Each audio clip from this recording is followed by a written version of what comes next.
This video will show you how the border at Huaquillas, Ecuador, crossing into Peru works. At the end, we will also mention the process crossing in the other direction.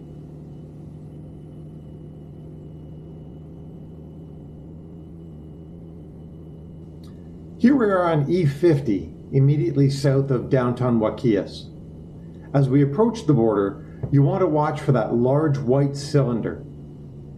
Just past this landmark, you'll see two left turns side by side. Take the second one, not the first one as we did. If you do take the first one, you can loop around and try again.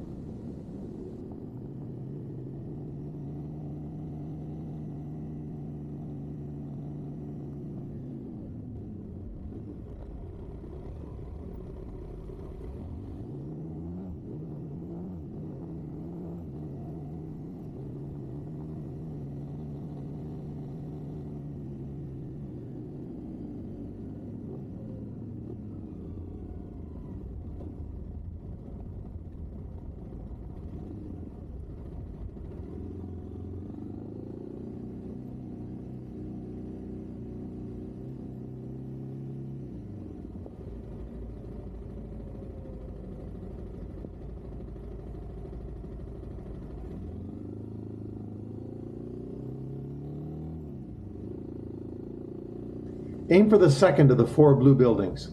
This is where you'll cancel your Ecuadorian tip.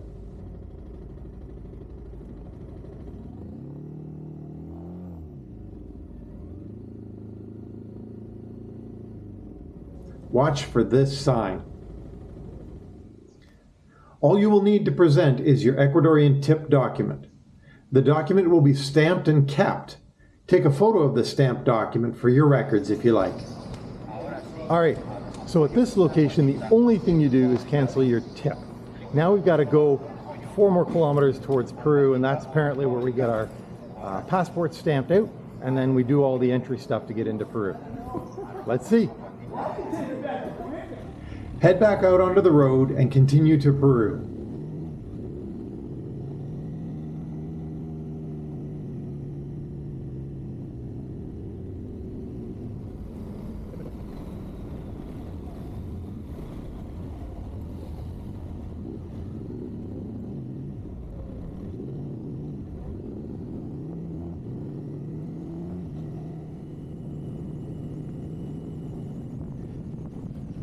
Of course, you'll want to stop and take a picture at the Welcome to Peru sign.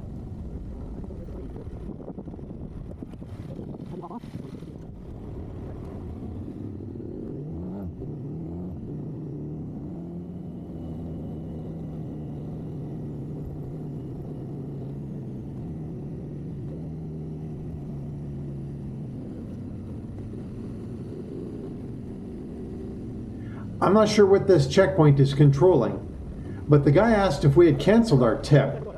He didn't ask for any proof and waved us on, telling us to look for the big Peruvian flag for our next destination.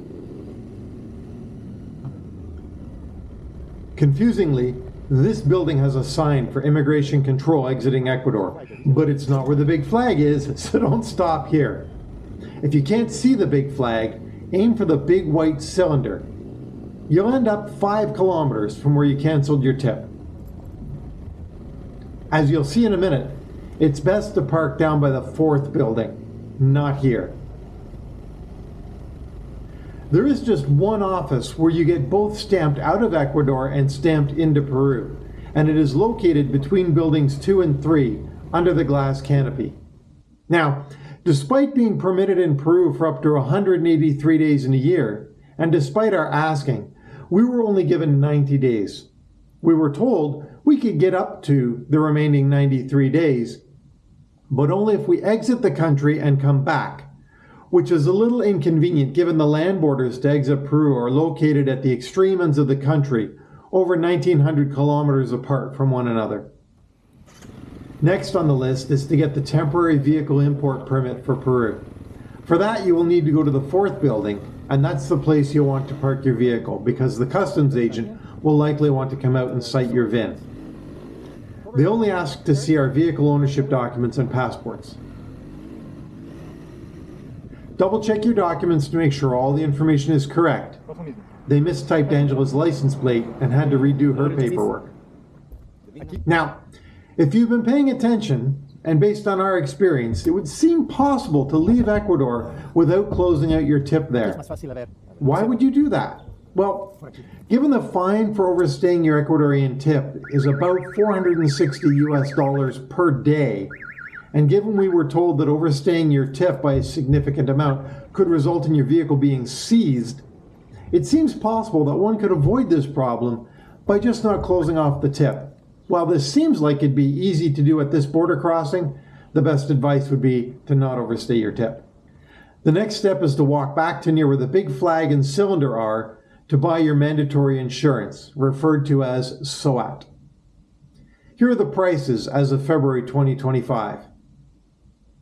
We had the option to pay in US dollars or in Peruvian soles, but only in cash. There is also a bank here. We didn't use it, but it's likely you could exchange money here if you needed to. All you have to do now is leave. But in order to do that, you have to have your tip verified, which requires you to circle all the way back around. Keep circling.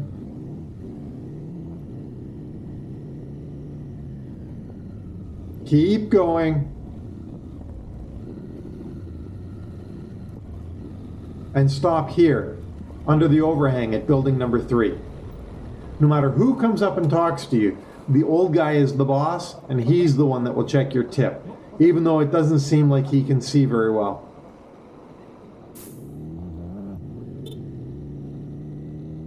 Just when you thought you were done, there's one last step. This guy will record your license plate, and if he has any questions, he will radio back to someone for clarification before allowing you to finally get on with enjoying your time in Peru. Now, if you're heading out of Peru and into Ecuador, the process is just a little bit different. Heading the other way, you will do all of these steps at the set of blue buildings on the Ecuador side, at the place where we stopped to cancel our Ecuadorian tip, as you saw earlier in this video. And as Ecuador doesn't require you to purchase insurance, you'll be able to skip that step. That's it. Enjoy Peru.